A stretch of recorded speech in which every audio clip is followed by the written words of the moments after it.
Bonjour et bienvenue, reprise de nos tables rondes sur Mobility TV en direct du Hall 3, la grande scène sur le mondial de l'auto bien évidemment. On va parler maintenant voitures connectées, cockpit du futur, châssis numérique. On va essayer d'y voir un petit peu plus clair sur ces termes-là, ce que ça veut dire pour les constructeurs, ce que ça veut dire pour les utilisateurs, les automobilistes. Pour en parler, nous avons trois invités sur ce plateau. Thomas Cardon, bonjour. Vous êtes le responsable de l'activité automobile Europe du Sud pour BlackBerry QNX. Bonjour. On le dit en anglais, hein, QNX. Merci à vous d'être là. Guillaume Rio, bonjour à vous. Bonjour Aurélien. Vous êtes le responsable des tendances technologiques chez l'échangeur BNP Paribas Personal Finance. On va voir avec vous justement votre point de vue d'expert, de consultant sur le sujet. On va faire un peu de pédagogie, c'est toujours utile forcément. Exactement. Et à vos côtés, un voisin, vous êtes sur le stand d'à côté, Jérôme Doncieux, bonjour. Bonjour Aurélien. Vous êtes le président de d'ETX Studio. On va parler avec vous notamment d'infotainment, de ce qui est à bord, d'audio-mobilité. On va comprendre ce qui se cache entre guillemets derrière ces termes-là pour bien comprendre ce qu'on est en train de vivre à l'intérieur de nos voitures. C'est évidemment totalement différent d'une voiture d'il y a 10, 15, 20 ans. Peut-être Guillaume Rio, à commencer avec vous. Quand on entend parler d'accord entre Renault et Google, entre Amazon et Stellantis, qu'est-ce que ça veut dire? On avait un peu l'impression avant que les GAFA allaient forcément dévorer les constructeurs parce qu'ils sont beaucoup plus gros, mais en même temps, il faut savoir faire des voitures. C'est quand même un sujet aussi. Oui. Qu'est-ce que ça veut dire? Qu'est-ce qu'il y a derrière ces accords? Alors, j'ai pris deux exemples qui sont d'ailleurs assez différents. Hein. Oui, alors tu as parlé des GAFA. Oui. On va parler dans bien d'autres. En fait, quand tu mentionnes les GAFA, on a l'impression que on va dire que les GAFA vont construire des voitures. C'est pas tant ça, c'est vraiment la guerre comme le titre d'aujourd'hui, c'est le châssis digital, c'est surtout le software. Nous, à l'échangeur, on insiste beaucoup là-dessus. C'est que demain, le software sera, je pense, à 80% la valeur du véhicule.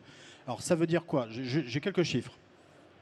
On n'avait même pas préparé. Allons-y. Alors, sache que chez Tesla, 70% des employés travaillent sur le software, sur le logiciel. Entre autres, le plus connu, c'est l'autopilote. Pour les historiques, les acteurs historiques qui sont relativement nombreux ici, c'est autour de 25 à 30%. Une vraie différence. Le software, ça veut dire quoi? C'est que demain, ça sera le cœur du véhicule, d'autant plus que dans les années à venir, on est persuadé qu'il va devenir semi-autonome, c'est plus ou moins vrai, et voire même autonome. Et pour autre chiffre, en 2010, tu avais besoin de 10 millions de codes pour un véhicule. Au jour d'aujourd'hui, et là on voit beaucoup de véhicules électriques, tu as besoin de 50 millions de lignes de code. Et quand le véhicule sera autonome, tu auras besoin de 500 millions de lignes de code.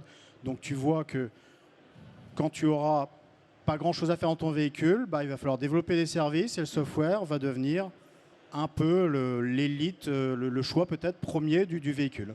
Et une manière de se différencier aussi, il y a évidemment le design, on en parlera d'ailleurs dans une autre table ronde ce jeudi, mais voilà, on se dit les plateformes se ressemblent, les véhicules vont se ressembler de plus en plus, ça sera une manière de faire la différence? Mais tu l'as bien mentionné tout à l'heure quand tu as dit Stellantis est avec Amazon, Renault est avec Google pour son dernier Mégane. Quand tu achètes un Mégane, c'est complètement Google Auto qui est intégré.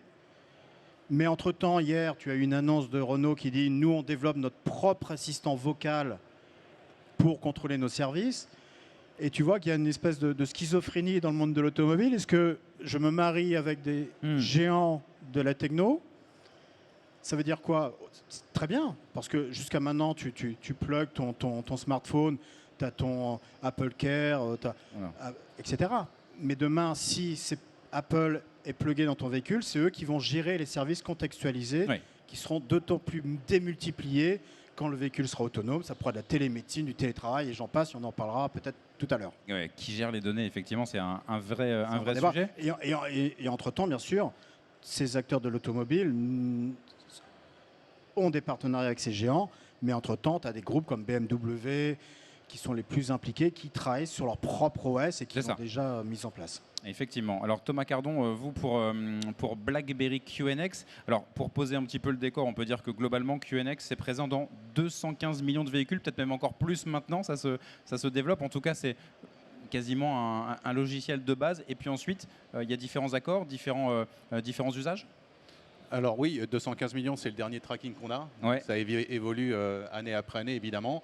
Et on est dans une phase d'accélération conséquente où, en fait, le monde du logiciel se déployant à la vitesse grand V dans le véhicule, il a besoin des solutions qu'on est capable de proposer. Ouais. On est en train de se positionner à terme comme un acteur dominant, je dirais, dans le monde des logiciels bas niveau, donc malheureusement qui ne sont pas toujours visibles de la part des passagers du véhicule et des occupants du On véhicule. ne se rend pas compte que BlackBerry est dans notre voiture. Exactement. C'est ça. Exactement. Et sur quel type à quelle étape vous intervenez, vous, justement, en lien direct avec les constructeurs, vous répondez à leurs demandes et quelles sont-elles, comment ça évolue justement, comment on arrive vers on parle de cockpit du futur, mais c'est du cockpit du présent, hein, parce que c'est maintenant. À quoi ça ressemble concrètement? Alors, deux choses. La première chose, c'est que le cycle de développement d'un véhicule, c'est 4 ans. Ouais. Donc ça veut dire qu'aujourd'hui, ce sur quoi on travaille sera mis en production et accessible en fait à l'achat donc en 2026. Oui. Ensuite, sur le modèle commercial et la dynamique de marché avec les constructeurs, il faut bien comprendre que historiquement, il y avait vraiment un aspect pyramidal dans ce marché-là, avec un donneur d'ordre qui était un constructeur et un certain nombre en fait, de fournisseurs, dont l'équipementier de premier rang. Nous, on arrivait un petit peu en bout de chaîne et on travaillait, je dirais, avec les équipementiers. Aujourd'hui, les constructeurs, en fait, entrant dans le monde du digital, ont besoin d'avoir une mainmise beaucoup plus conséquente en fait, sur le monde du logiciel et donc sont amenés à travailler en direct avec des acteurs avec qui auparavant ils n'étaient pas en contact, comme par exemple les fournisseurs d'OS. Ouais, effectivement. Et puis pour compléter cette panoplie, Jérôme Dancieux, donc ETX Studio, petit mot de présentation, parce qu'il n'y a pas que de l'automobile, mais en tout cas, présentation dans ce cockpit. Vous êtes où, vous? Nous, en fait, on est dans la singularité d'expérience. Moi, je partage tout ce qui a été dit par Guillaume et Thomas. C'est-à-dire que l'idée, c'est qu'effectivement, on voit bien qu'il y a une tendance historique forte. Changement de paradigme, la valeur passe de l'extérieur du véhicule à l'intérieur, du hardware, du software. Je pense que là-dessus, on est OK. Et moi, mon métier, c'est de combiner stratégie, contenu et technologie. Pourquoi? Tout simplement parce que oui, les GAFA sont là, mais les GAFA, ils apportent l'interactivité, la connectivité, la singularité de l'expérience, ce n'est pas leur sujet. Or, c'est le sujet majeur.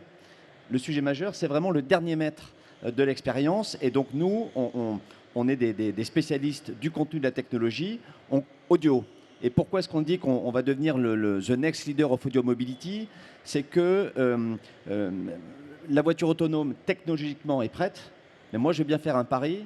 C'est qu'avant que massivement la voiture autonome soit partout, ça va prendre beaucoup de temps. Et donc, d'ici là, c'est l'audio qui va être vraiment le moteur de l'expérience. Et nous, on combine des podcasts, on combine des voix de synthèse, et c'est cette combinaison à l'échelle mondiale qui permet de créer de l'expérience et qui permet au fond, en amont, pour les constructeurs, de faire de cette expérience un facteur de préférence de marque, un facteur de pricing power, ça c'est l'amont. Et puis l'aval, je rappelle, Tavares a dit que Stellantis ferait 20 milliards d'euros de revenus dans les services en 2030. En aval, des gens comme nous, qu'est-ce que nous apportons?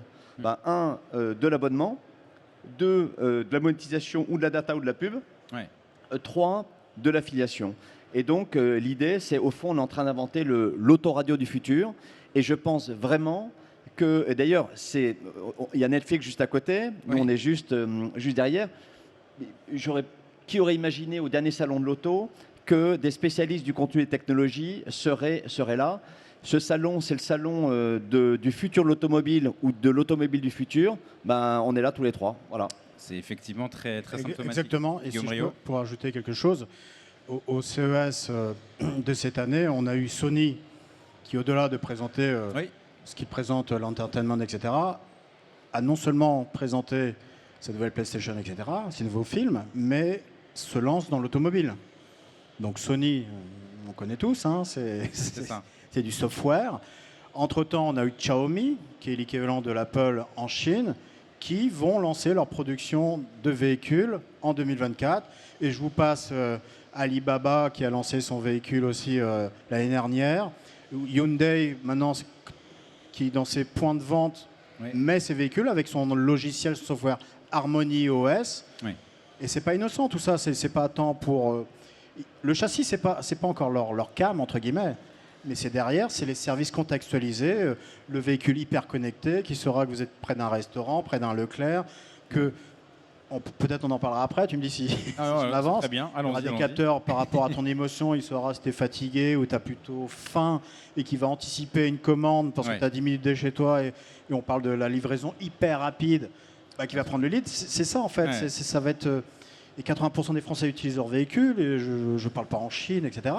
C'est que cette intelligence, ce temps de transport, tu n'auras rien à faire, entre guillemets, même si on va y arriver un peu plus tard, mais il y aura des choses à faire. Et qui va développer les services? Qui développe les services? Netflix, tu l'as dit, sur le web.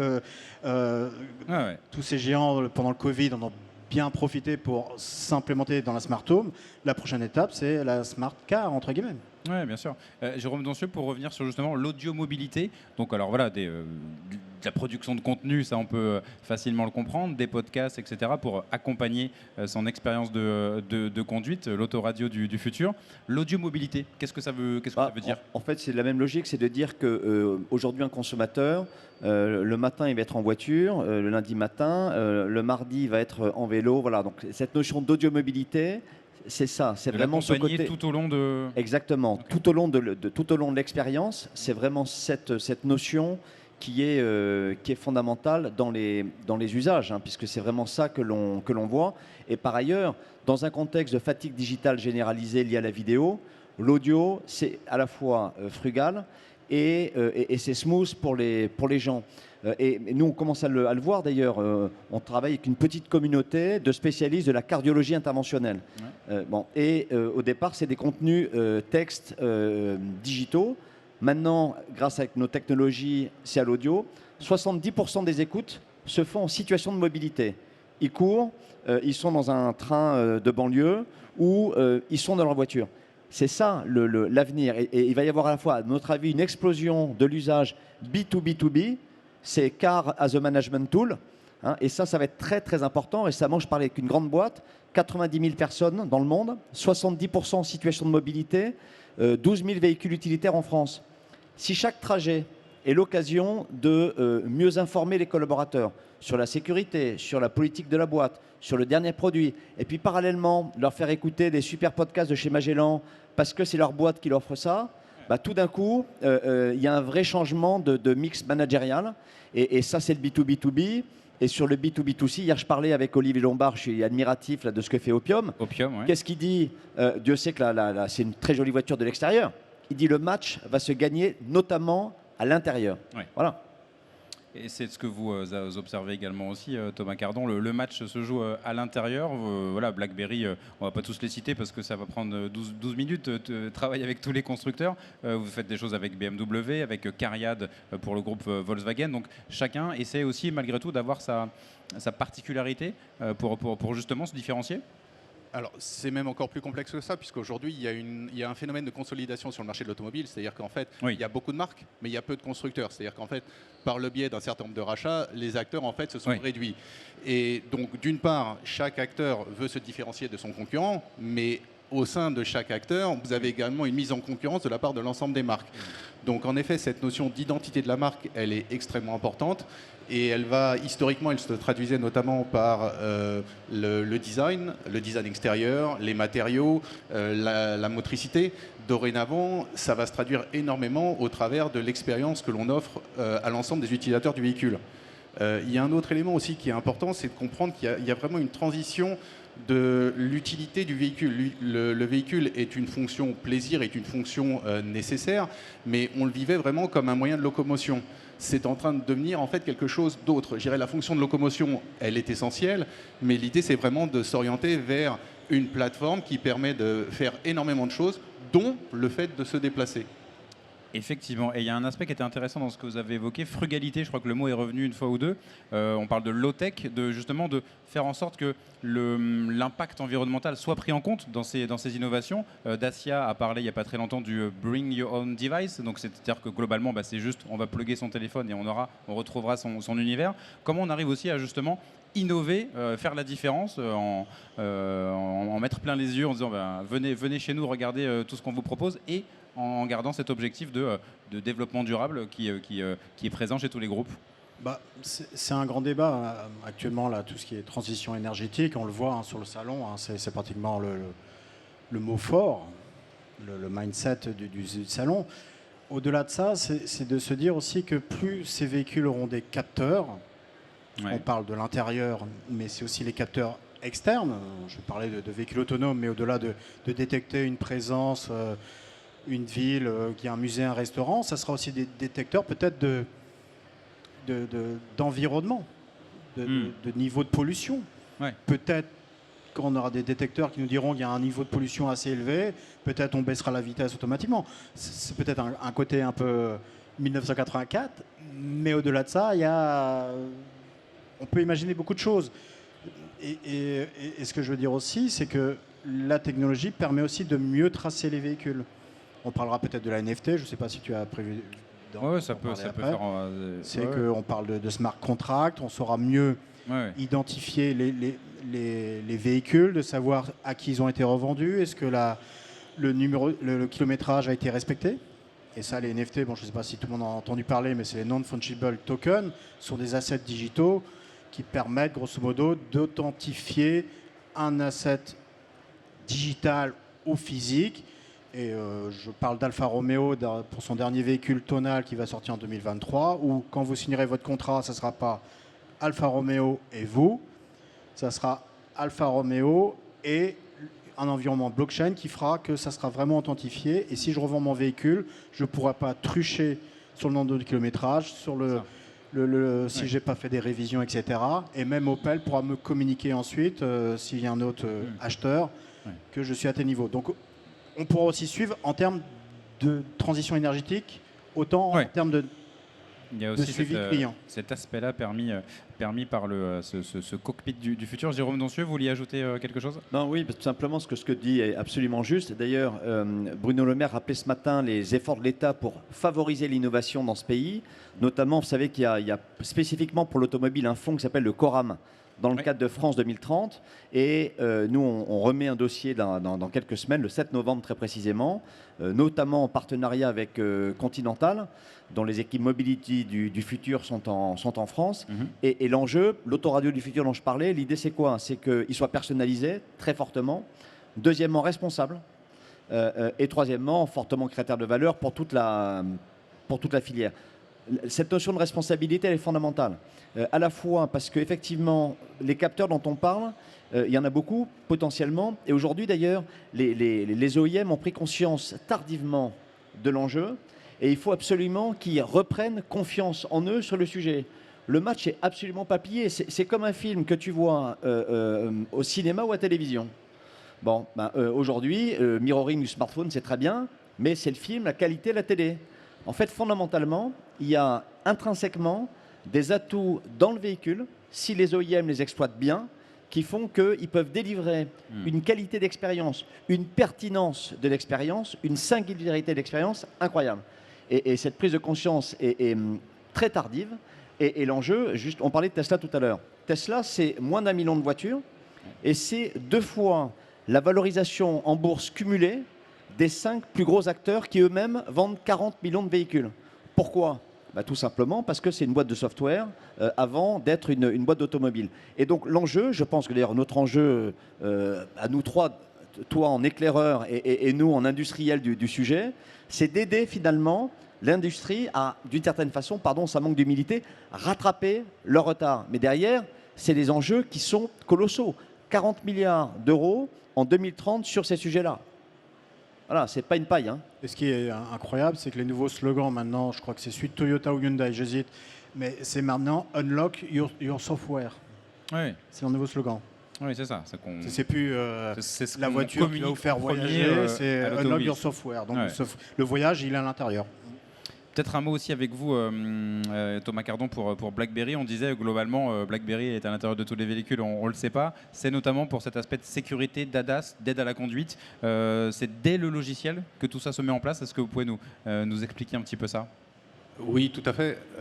Alors c'est amusant, je voulais répondre en fait à ce que disait Jérôme au sujet de la voiture connectée, enfin la voiture autonome. La voiture autonome, technologiquement, elle existe aujourd'hui. Réglementairement parlant, elle est en train de se déployer.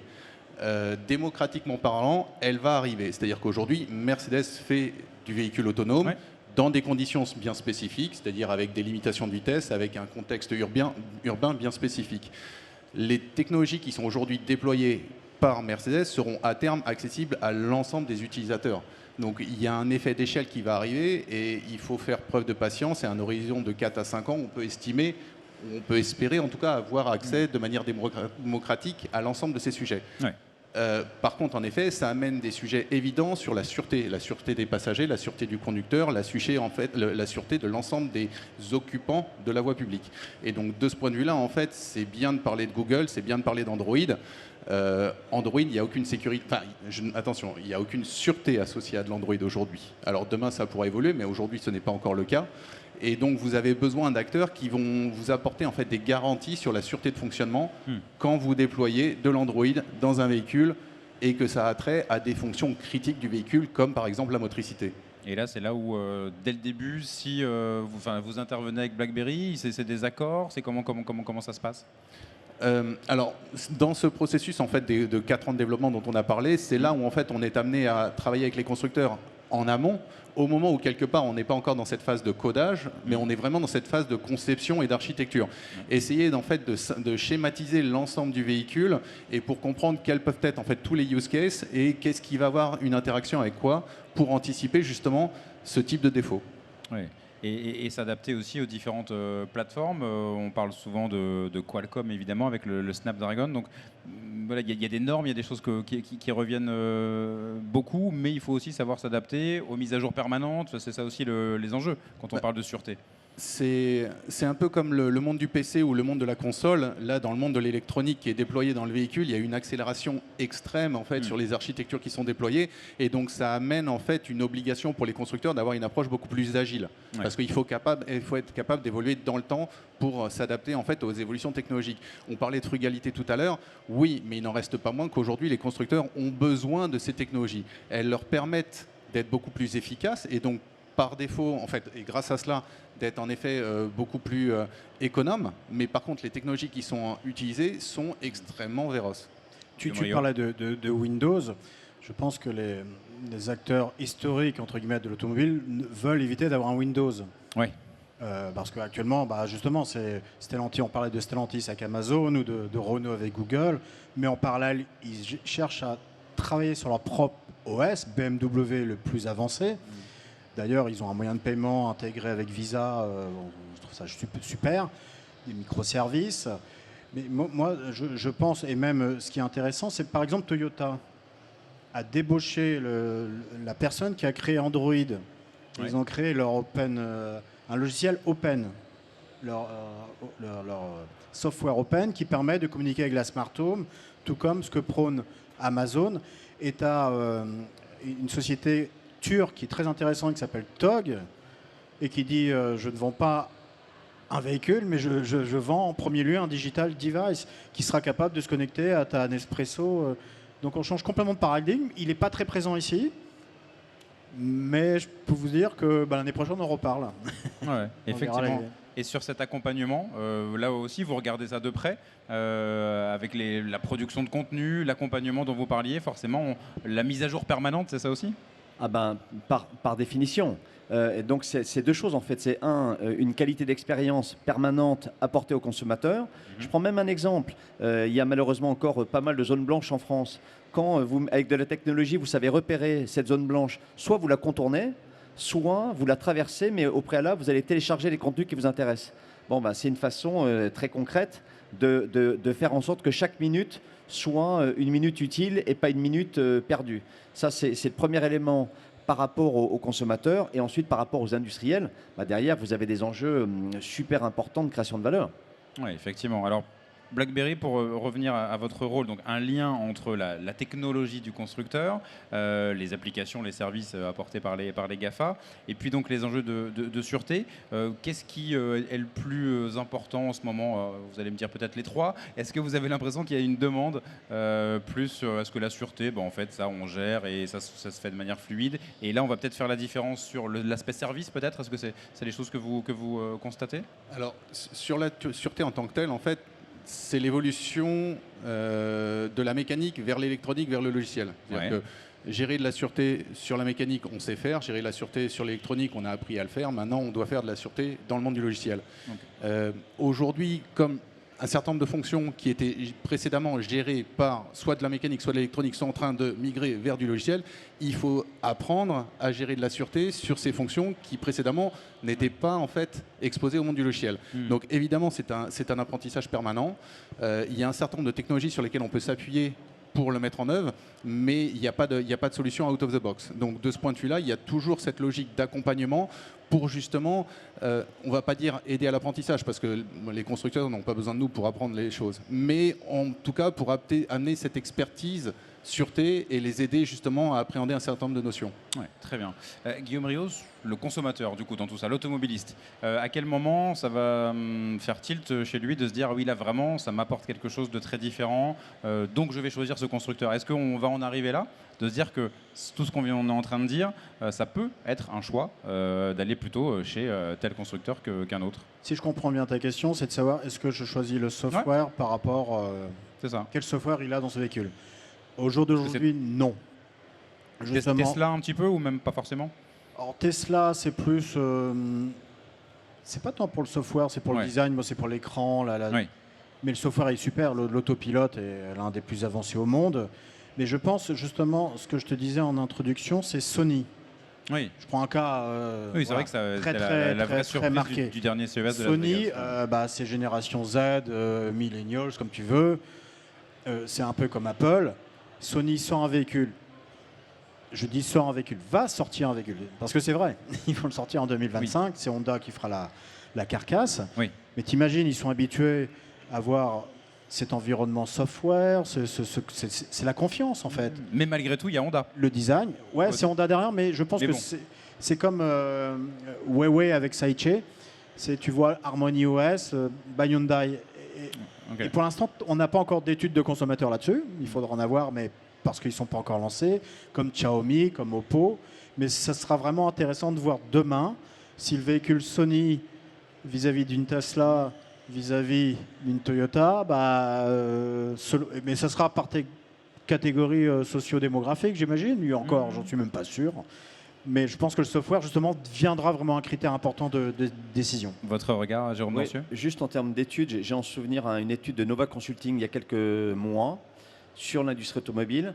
Il y avait 3 éléments. Le premier, c'est que les gens reconnaissent qu'ils ont un peu le sentiment de perdre leur temps en situation de mobilité. Ce qui est probablement nouveau par rapport il y a 10 ans, 20 ans ou 30 ans. Au début, il y avait la découverte, le goût de la liberté. Aujourd'hui, c'est devenu utilitaire. Donc, cette notion de sentiment de perte de temps. Et donc utiliser ce temps au mieux. Donc il y a l'aspiration à optimiser ce temps. Ça peut être pour travailler, ça peut être pour se détendre, se distraire.